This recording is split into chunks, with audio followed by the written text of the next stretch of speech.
दोस्तों नमस्कार। लोकसभा 2024 के चुनाव की जब शुरुआत हुई थी तो नरेंद्र मोदी सोते जागते उठते बैठते नारा लगाते थे।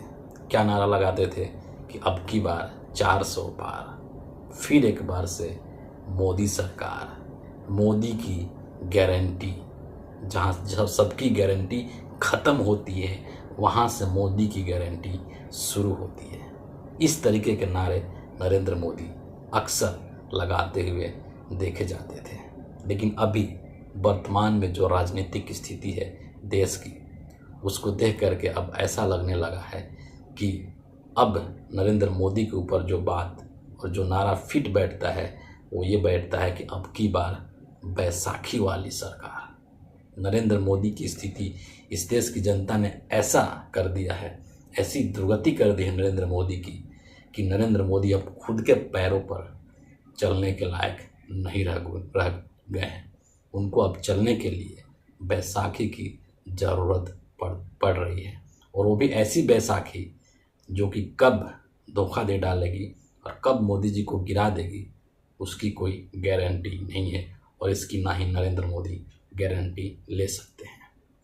नरेंद्र मोदी की जो स्थिति है इस वक्त में वो ऐसी बन चुकी है कि इधर कुआं और उधर खाई, ना निकलते बन रहा है और ना उगलते बन रहा है। बेशक से गोदी मीडिया के बहुत सारे पत्रकार या नरेंद्र मोदी के बहुत सारे ऐसे जो अंधभक्त हैं सोशल मीडिया पर खूब लिख रहे हैं कि जितना सीट पूरे इंडिया अलायंस वाले मिल करके लेकर के आए उतना सीट अकेले बीजेपी लेकर के आई है। लेकिन ये लोग नरेंद्र मोदी के पीड़ा को शायद समझ नहीं पा रहे हैं कि वो सीट लाने के बावजूद भी नरेंद्र मोदी किस दर्द से गुजर रहे हैं, किस पीड़ा से गुजर रहे हैं, किस मानसिक वेदना से गुजर रहे हैं। शायद गोदी मीडिया को वो न्यूज एंकर्स, पत्रकार और नरेंद्र मोदी के भक्त नहीं समझ पा रहे हैं, या फिर समझ करके भी जानबूझ करके इस तरह की बातें लिख रहे हैं, खुद को तसल्ली देने के लिए, खुद को सांत्वना देने के लिए। वर्तमान में अभी भारत के राजनीति की जो स्थिति है, जो बनी हुई है, इसमें कई तरीके के बड़े ही हाई वोल्टेज के ड्रामे देखे जा सकते हैं, और नरेंद्र मोदी की स्थिति ऐसी हो चुकी है कि जहां से उनको अब समझ में नहीं आ रहा है कि आखिर किया जाए तो क्या किया जाए। इसके पीछे कई सारे फैक्टर्स हैं, कई सारी चीज़ें हैं जिसको कि इस वीडियो के अंदर हम लोग चर्चा करेंगे, उसको समझने की कोशिश करेंगे।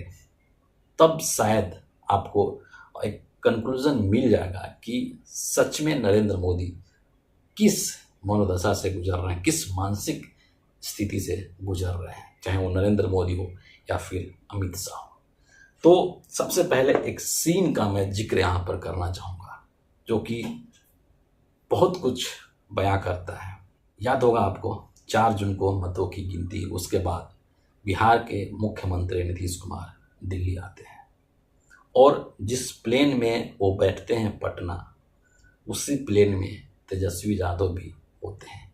यानी कि नीतीश कुमार और तेजस्वी यादव एक ही प्लेन के अंदर बैठ करके दिल्ली आते हैं। ये एक संयोग नहीं है, ये सिर्फ एक कोइंसिडेंस नहीं है, बल्कि ये एक रणनीति का हिस्सा है। दिल्ली पहुंचने के बाद वही मुख्यमंत्री नीतीश कुमार फिर से मोदी जी के साथ एनडीए के मीटिंग को अटेंड करते हैं।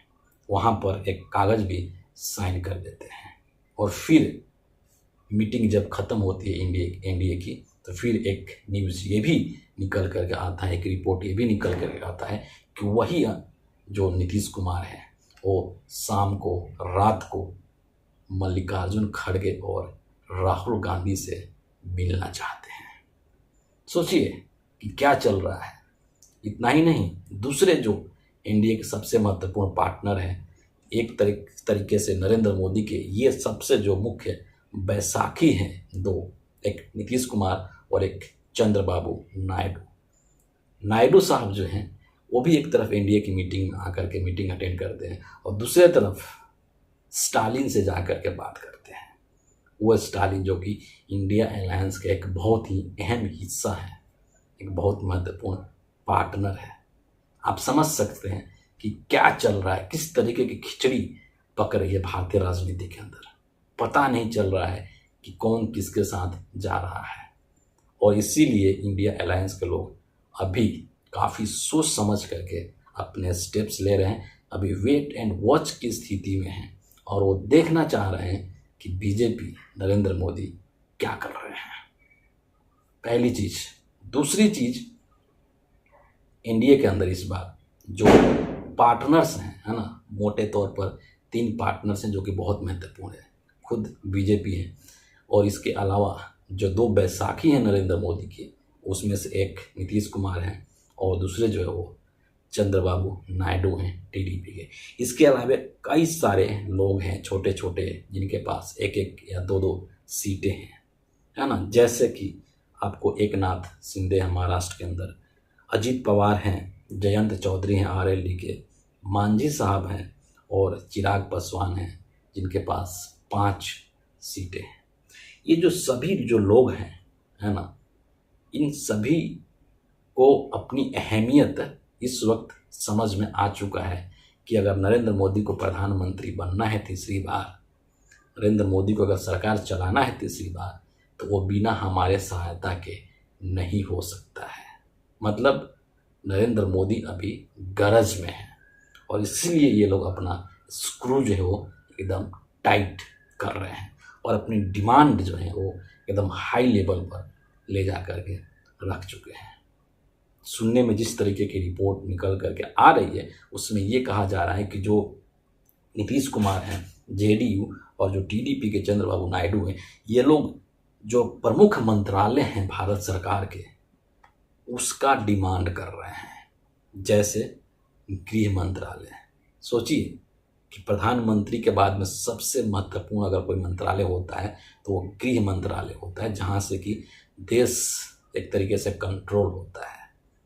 रक्षा मंत्रालय है, वित्त मंत्रालय है ना, मोदी जी जो ये काम कर रहे हैं, वसूली रैकेट चलाए इलेक्टोरल बॉन्ड के नाम पर और ईडी सीबीआई का, ये सब वित्त मंत्रालय के एक तरीके से हिस्सा है ना। तो ये जो पैसे की जो उगाही वाली चीज़ें हैं उस पर इनकी नज़र है। उतना ही नहीं, जो टीडीपी के चंद्रबाबू नायडू हैं उनका तो ये भी डिमांड है कि हमें लोकसभा के स्पीकर का पद भी चाहिए।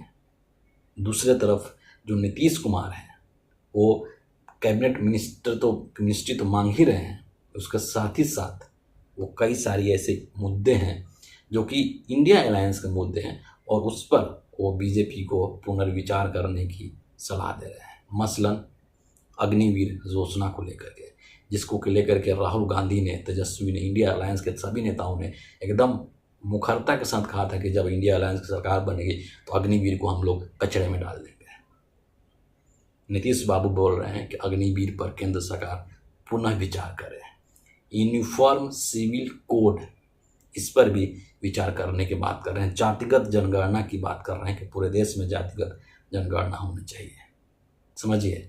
और दूसरी तरफ जो बीजेपी है, मोदी अमित शाह जो है, वो किसी भी हालत में ये जो महत्वपूर्ण मंत्रालय हैं जैसे कि गृह मंत्रालय, वित्त मंत्रालय या रक्षा मंत्रालय या जो लोकसभा स्पीकर का पोस्ट है, ये किसी भी हालत में जेडीयू या टीडीपी को नहीं देना चाहते हैं या किसी भी सहयोगी पार्टनर को नहीं देना चाहते हैं, क्योंकि पूरा जो सरकार का जो मतलब पूरा कंट्रोल है वो इन्हीं सब मंत्रालयों पर होता है। पूरा जो संसद भवन का जो कंट्रोल है, पार्लियामेंट हाउस का जो पूरा कंट्रोल है, वो लोकसभा स्पीकर के हाथ में होता है। तो कैसे नरेंद्र मोदी इन पदों को या इन मंत्रालयों को इन्हें दे देंगे?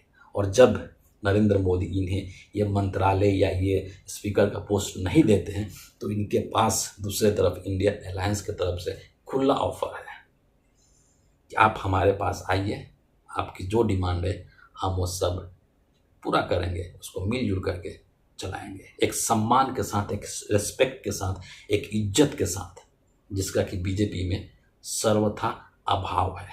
आप समझ सकते हैं कि नरेंद्र मोदी की अंदर कितना द्वंद्व चल रहा होगा, उनके अंदर कितना विरोधाभास चल रहा होगा कि क्या करें अगर हम नहीं देते हैं इनको ये सब तो ये हमारा साथ छोड़ देंगे, और जब साथ छोड़ देंगे तो फिर मैं प्रधानमंत्री नहीं बनूंगा, और जब मैं प्रधानमंत्री नहीं बनूंगा तो मेरी मुश्किलें और बढ़ जाएंगी, जिसका खुलासा राहुल गांधी खुले तौर पर कर चुके हैं कि जब इंडिया की सरकार बनेगी तो सभी चीज़ों की जांच होगी, और जब जांच होगी तो नरेंद्र मोदी और अमित शाह का क्या हाल होगा ये आप सोच सकते हैं, आप समझ सकते हैं।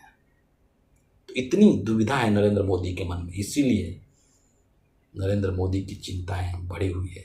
उनके चेहरे पर जो मुस्कान आप देखते हैं कैमरे के सामने, वो नकली मुस्कान है। सीने में बहुत दर्द छुपाए हुए हैं आजकल नरेंद्र मोदी, और रातों को आजकल नींद नहीं आ रही है नरेंद्र मोदी को। अगली चीज जो बहुत ही महत्वपूर्ण है वो खुद बीजेपी के अंदर का अंतःकलह है। नरेंद्र मोदी के नाम पर पूरा चुनाव लड़ा गया था, लेकिन मोदी जी क्या किए, बहुमत नहीं दिला पाए बीजेपी को।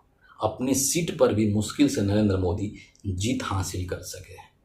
गिनती जब हो रही थी तो शुरुआती के 1-2 घंटे में तो पीछे चल रहे थे, किसी तरीके से 1.5 लाख के तकरीबन वोटों से जीते।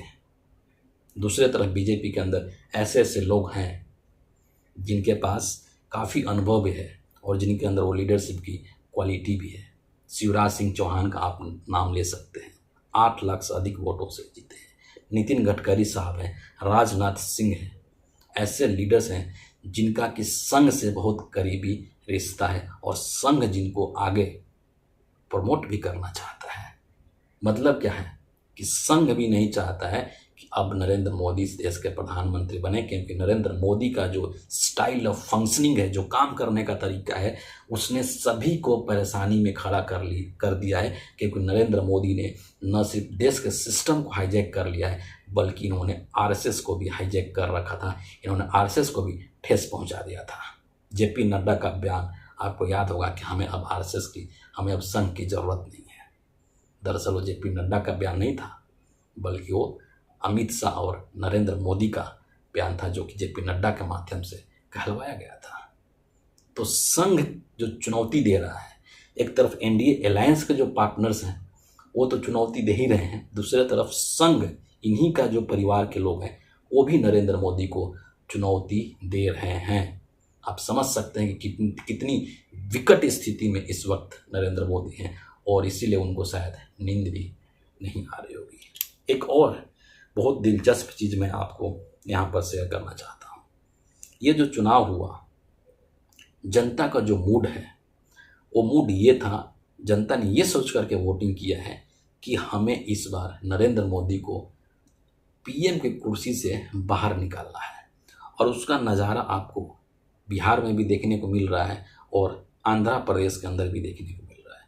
आंध्र प्रदेश में बाकायदे एक वीडियो ट्विटर पर लोग काफ़ी उसको शेयर कर रहे हैं, जिसमें कि आंध्रा के लोग जो चंद्रबाबू नायडू हैं उनका एक तरीके से विरोध कर रहे हैं क्यों कि आपको नरेंद्र मोदी के साथ नहीं जाना है, आप नरेंद्र मोदी को साथ मत दीजिए, उनको सपोर्ट मत दीजिए।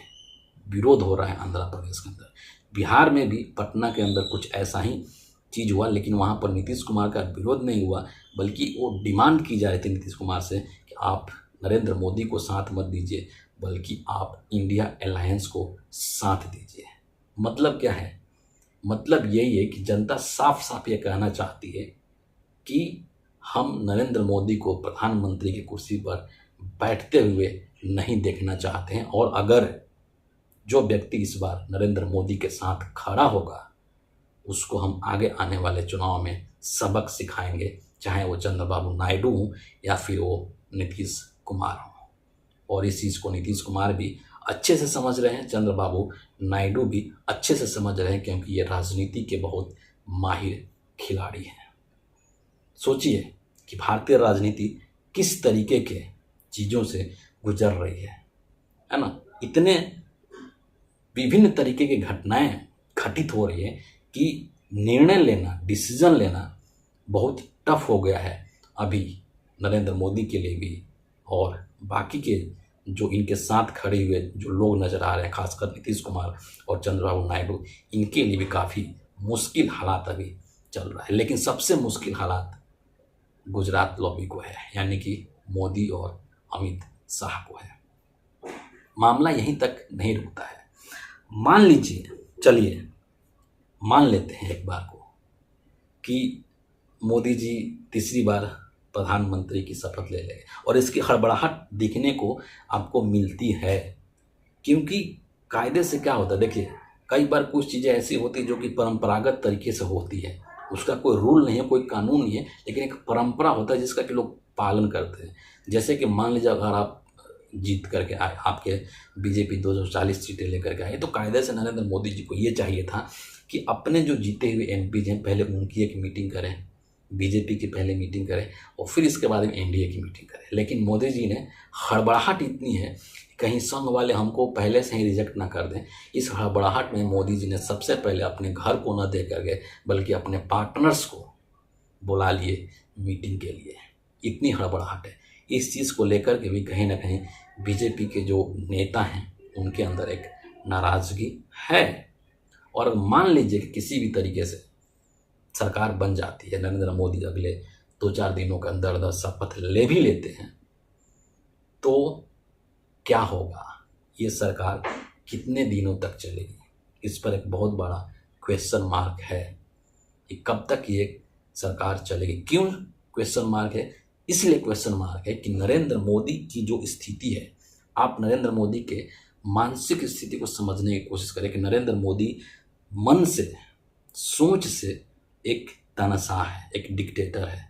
अपने सोच से वो प्राइम मिनिस्टर नहीं है, एक राजा है जिसको कि राजा की तरह काम करने की आदत पड़ चुकी है। मतलब कि जो मैंने कह दिया वही अंतिम सत्य है और उसके बारे में कोई इनकार नहीं कर सकता है, कोई उसके ऊपर कोई सवाल नहीं खड़ा कर सकता है, कोई उसके ऊपर प्रश्न चिन्ह नहीं लगा सकता है। और अभी की जो स्थिति है उसमें ये चीज़ें नहीं हो सकती है। एक समय था 2014 से लेकर के और अभी तक, जब नरेंद्र मोदी और अमित शाह बंद कमरे में बैठ करके और तमाम डिसीजंस ले लिया करते थे, तीसरे की कोई पूछ नहीं थी और तीसरे से कोई लेना देना ही नहीं था। चाहे किसी भी विभाग का, किसी भी मंत्रालय का कोई भी काम हो, वो दोनों मिल करके कर लेते थे। लेकिन अब तो जब गठबंधन की सरकार बनेगी तो सांस लेने से पहले भी नरेंद्र मोदी को चंद्रबाबू नायडू और नीतीश कुमार से सलाह लेना पड़ेगा, पूछना पड़ेगा कि नीतीश जी हम ऐसा कर सकते हैं क्या, नायडू साहब हम ऐसा कर सकते हैं क्या, क्या नरेंद्र मोदी को ये चीज़ पसंद आएगी? कतई नहीं आएगी। जिसने अपने बीजेपी के नेताओं को कुछ नहीं समझा वो बाकी नेताओं को क्या समझेगा? लेकिन मजबूरन उनको ऐसा करना पड़ेगा। और ऐसे मानसिक स्थिति से नरेंद्र मोदी कब तक निपट पाएंगे? एक और चीज़ मैं चलते चलते यहाँ पर रखना चाहूँगा कि ऐसे कई सारे एग्जाम्पल्स हमारे सामने हैं, आपके सामने हैं, जिससे पता चलता है कि नरेंद्र मोदी का जो काम करने का तरीका है, अमित शाह, नरेंद्र मोदी की जो बीजेपी आज की, उसका जो काम करने का तरीका है वो ऐसा है कि जो भी उनके साथ गले लगता है ये उसके पीठ में छुरा घोंप देते हैं। और ऐसे कई सारे एग्जाम्पल्स आपको देखने को मिल जाएंगे। इसी चुनाव के अंदर, इसके पहले भी नवीन पटनायक उड़ीसा के, क्या हालत हुआ। उत्तर प्रदेश के अंदर आप मायावती जी को देख लीजिए, बीएसपी का 0, नील बट्टा सन्नाटा। 2024 के लोकसभा चुनाव में मायावती जी की, उनका खाता भी नहीं खुला। इतना ही नहीं, केसीआर का हालत देख लीजिए, तमिलनाडु के अंदर AIADMK का हालत देख लीजिए, महबूबा मुफ्ती की जो PDP है उसकी हालत देख लीजिए। ये सब एग्जाम्पल्स नीतीश कुमार के सामने हैं, चंद्रबाबू नायडू के सामने हैं। और ये लोग राजनीति के माहिर खिलाड़ी हैं, ये जानते हैं कि नरेंद्र मोदी क्या चीज़ है, अमित शाह क्या चीज़ है। तो इतना आसान नहीं है नरेंद्र मोदी के लिए, अमित शाह के लिए कि सरकार अगर बन भी जाती है तो ये सरकार कब तक चलेगी और कैसे चलेगी। समझ रहे हैं? ये सब वो कारण है जिसके वजह से 240 सीटें ला करके भी नरेंद्र मोदी के चेहरे पर मुस्कान नहीं है, अमित शाह के चेहरे पर मुस्कान नहीं है, बल्कि इनके चेहरे पर चिंता की लकीरें आप स्पष्ट रूप से देख सकते हैं। तो फिलहाल इस वीडियो के लिए इतना ही है। आप सभी का बहुत बहुत धन्यवाद।